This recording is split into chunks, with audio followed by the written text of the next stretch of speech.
Hey ravers, it's Megan from My Playground Media. Tonight here we're in New York City with Airborne. He's from the West Coast and now he's here in the East Coast celebrating his birthday. Yeah. Happy birthday, by the way. Thank you so much. Happy birthday.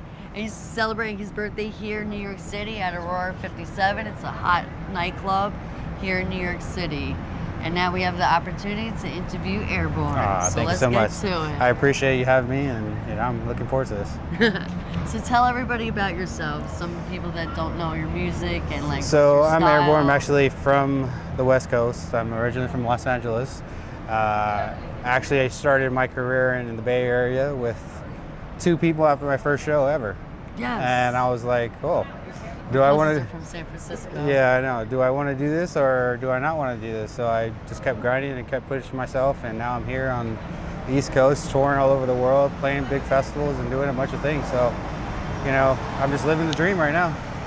What led you to become like a DJ? Like what first got you into I think it kind of found me, and the music. You know, I had a lot of trauma in my life, but music has always brought me back to where I'm at today. So I think, you know, watching these DJs up there, and I went to EDC for my first time, seeing all the fireworks up there, seeing the DJs up there, and I took this picture with a crowd in the background that EDC had, and I was like, you know what, I want to do this. I think this is what I want to do with my career and my life.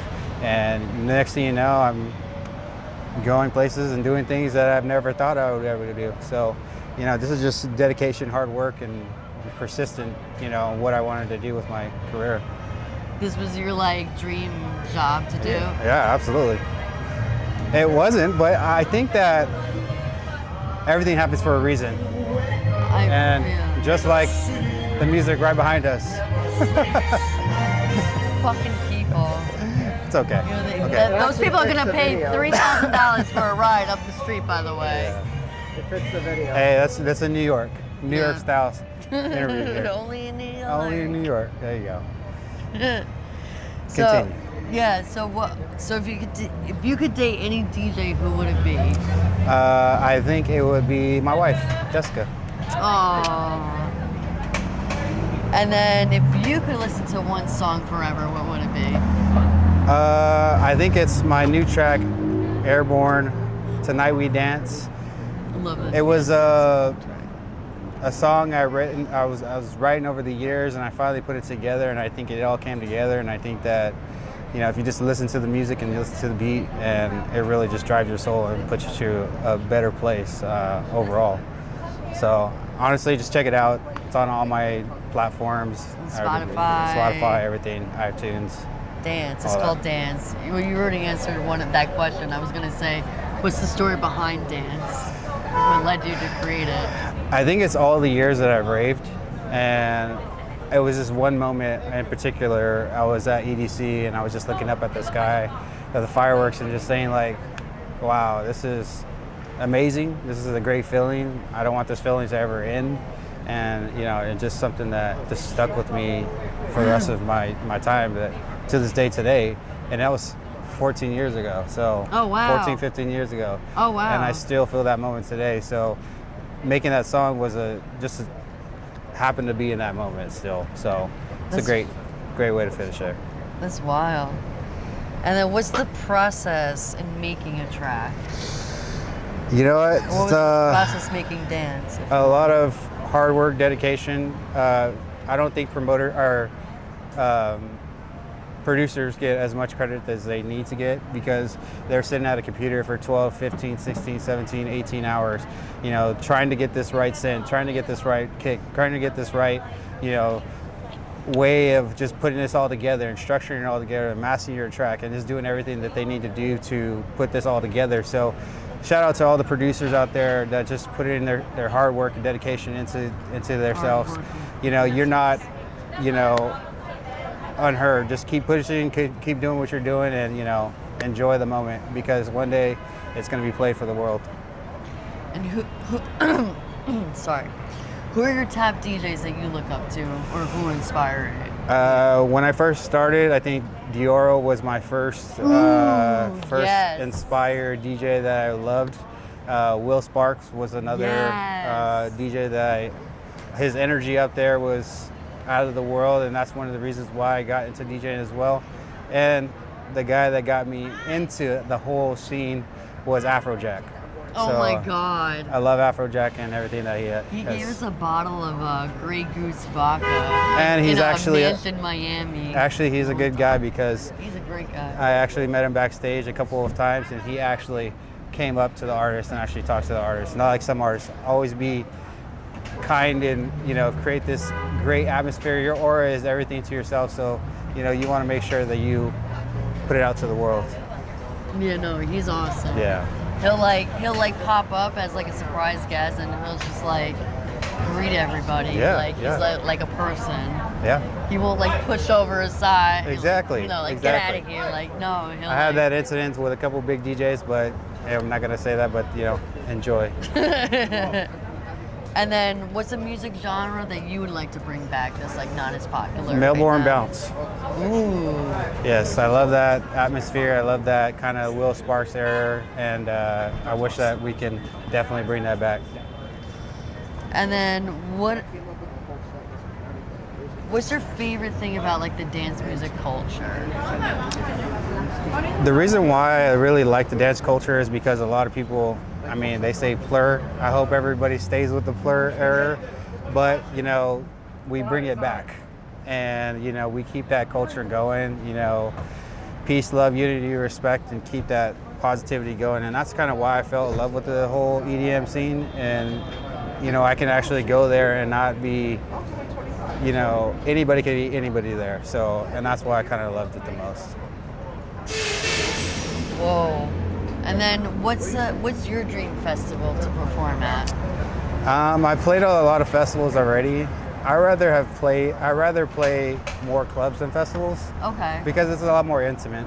All right. I like what's to a be. dream club that you want to perform at that you didn't perform Well, at? we have a lot of things coming in, and my dream club that I really want to play, and it's coming in the future, is a place called M2 in Miami, and Okay. it's one of the biggest clubs in the nation. So I'm really looking forward to playing there, and I think it's 2,200 people. It's a crazy atmosphere. Production's crazy. It's out of the world. Oh wow. Yeah. I didn't even know about that place. I lived there for 7 years. I always went to space though. Yeah. It's a big place. Yeah, I always went to space. I lived there. And then your self-titled EP, Airborne, which is you. How did you come about in creating the EP? And like, what was the inspiration behind it all? I think just bringing positivity into the world and creating this moment of just where I was at personally at the time, and trying to just reflect my music and my emotions through my music, and understanding that if you actually listen to the words, Yeah. it's really deep. Yeah. So just take a listen to them. That's all I can say. Just go to Spotify, take a listen to the songs, and I'm telling you, you'll be mind blown on what my mind creates sometimes. No, exactly. And you mentioned you had like a lot of hardship and a lot of like trauma in your life. Did that trauma like fuse this EP? I think all my music is, I want it to be more of a special hit your soul kind of song, Yeah. and really drive in that, because when you're at a festival and you really want to just feel the music, Yeah. I want to be able to drive that to them, and that's kind of where the songs came from. And Make their eyes yeah, flood. make the eyes just love. You want Send the the girls peace. to cry. Send the peace to the world, and because there's a lot of hate in this world, and I think that, you know, we bring more of that positivity and more of that freshness in the world instead of just, you know, being so down on ourselves all the time. No, yeah, absolutely, you're right. You know, at festivals, you do see like the plur. You see like most of like all the love and the hugging and the everybody Yeah. singing together. Yeah. You know, I mean, like, yeah, you'll see people singing at concerts, but like it's like more like emphasized at Yeah, like a yeah. EDM festival, like because you know there's a giant group, there's proposals, there's And I think that, you know, Everything else. everybody, like, even if somebody gets stranded and they go to a different group, people are not like, oh my God, get out of here, get out of my No, group. they'll You know, they're come, like, they'll yeah, like, come. come, you know, have fun, enjoy life, you know, and that's I've what. been to festivals by myself, and I've just like groups adopted me. Yeah, Because exactly. they'll see a little girl like just dancing by herself. They're like, oh yeah, no, come. Yeah. And that's always the fun part, meeting new people. With us. Come rave with us. Meeting new people, explore new options, and just having fun. Life's short. Just live it as much as you can. Yeah, no, that's how I met most of my best friends at festivals. Yeah. Okay, so any EPs or up and coming music in the works? Yeah, so I got a 3-song EP that's coming out in 2 weeks, and I'm very excited about this one. This is more of a dance culture EP, and I'm telling you, man, the words that come out of these songs are just, you have to just listen to it. And I promise you, just put in your headphones in the gym, and you'll understand, like, wow, this is amazing. Listen to the lyrics. Yeah, and I actually have been getting, we had 100,000 streams since the last EP dropped. I'm really excited to drop this one. I think my Instagram got over 500,000 views in the last 2 weeks. I'm just on a kind of, I've been doing this for 15 years, so you have to kind of pay your dues in order to get to where you're at today. So to all the people all the DJs that are struggling to think that they can't make it, you can make it. I started 15 years ago with 2 people at my first show, and I understood that nothing is going to be handed to me in this industry. Nothing at all. Yeah. And you have to kind of put the work in, and nobody's going to come knocking on your door and saying, hey, here's a gig. I actually paid $200 for my first gig. So that's wild. It's, one of those things where you just have to put the work in, and it may not happen overnight. It took me 15 years to get across the country. Hey, but it happened. It got me to the biggest festivals in the world. I play for 25,000 people. It's not to knock my own, anything. It's just to inspire people. Exactly. And, no, it is. And to say, hey, look, you can do it. Because I started with people, just, again, 2 people at the first show. And it's like, now I'm here in New York talking, doing interviews, and doing a bunch of stuff. So. No, it's awesome. No, because it is a very, popular thing to do. Everybody wants to be a DJ. Yeah. Everybody wants to be the next TSO or the next John Summit. Yeah. And it is very hard. Yeah. And even they had to, work extremely hard too. Absolutely. So you just have to work really hard and not give up. And that's mainly what you have to do. Absolutely. So we're gonna do either or. Okay. And you just gotta answer one or the other. Okay. Perform East Coast or West Coast? My West Coast people, I love my West Coast people. East Coast, you do turn up, but you're a harder crowd. Play at a club or a festival? I say personally a club because it's more intimate. When I play at festivals, they're so far back and all you just see is eyeballs just looking at you. But when you're at a club, it's just, you're in my face, I'm in your face, we're having fun. It's living life. Yes, it's like, it's like, we can pour drinks and do everything and have fun, EDM sign language. And play back to back or all night long? I would love to play all night long, but I actually like doing back-to-backs with a lot of people, particularly a guy named Fame Sounds. He's one of the best DJs in the game. He's been doing it for 20 years out in Seattle. And if I was to choose a back-to-back out of everybody in the industry, I would actually choose that guy. Nice. Listen to a club set or a festival set? Ooh, festival sets because they're so longer to put forward and there's so much production that has to go through them. I would actually like to listen to festival sets because listen to Hardwell or Afrojack or any of the bigger guys on that stage and put what they put out, it's amazing. It's wild. I know, I was listening to a lot of Tomorrowland sets and I was just like, I want to go back. Yeah, I know. It makes you want to go back. It makes you want to go to a festival. Go back. It makes you want to feel like different, so I actually like it. What's your dream festival to perform at? Honestly, any of them. Any festival that wants to book me. What's the festival that you performed at that you didn't? I would like to play EDC main stage one day. That's a goal. Okay, all right. That's a goal of mine, and ultra main stage, Tomorrowland main stage one day. Hey, nothing's impossible. These words and what I'm putting out in the universe is not impossible. So, maybe we'll come back to this interview and say, look, he's playing main stage now. No, exactly. Yeah. I like, what was it? 11 years ago, I interviewed Oliver Heldens, and he was just a scared little teenage boy. And look at him now. He's Yeah. playing main stage at Tomorrowland and Yeah. all the main stages at everything. So Can't beat that. See, anything could happen. Oliver Helden was actually between this camera and I, so I mean, that's props to you. Good job. Well, he was just on a recorder, but yeah. Hey, you got to do it. He got was a to do scared it. little teenager. Yeah, you got to do it though. Yeah. And any inspirational words or advice or anything? Any last final words? Treat your mind like a garden and water it every day. And every time a weed grows, take it out and keep the beautiful garden in your head.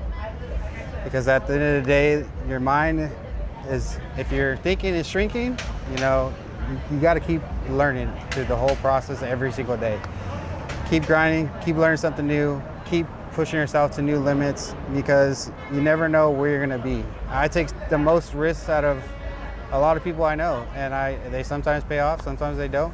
But hey, they're a great story at the end of the day. No, So, exactly. Was there any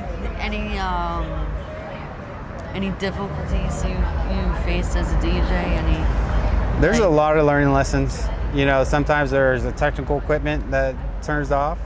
Sometimes there's speakers that blow out. There's sometimes I get angry, you know, and stuff like that. So it's like every time I DJ, there's always a learning lesson. Maybe a crowd, it doesn't matter what it is. It could be a learning lesson at every single moment when you're DJing. So I think every day is a learning lesson. So it's just, you know, keep learning. That's sick. That's Yeah. awesome. That's awesome. Well, I'm Megan from My Playground Media. Be sure to follow Airborne on Spotify, TikTok, Instagram, Yes. YouTube, all the platforms. above, SoundCloud.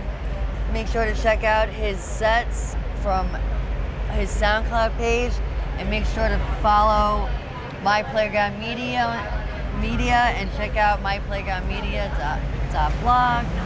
No, myplayground.blog, excuse me. And don't, it's very loud. Okay. Make sure to follow My Playground Media on TikTok, YouTube, Instagram, X, and Facebook. And make sure to check out our website, myplayground.blog. Have fun, be safe. Make sure to follow both of us, and check out Airborne, and you're in a city near you. Thank you guys so much for having me. I appreciate you. And maybe we'll look back 12 years from today and be like, wow, this was a great interview. Thank you. Thank you.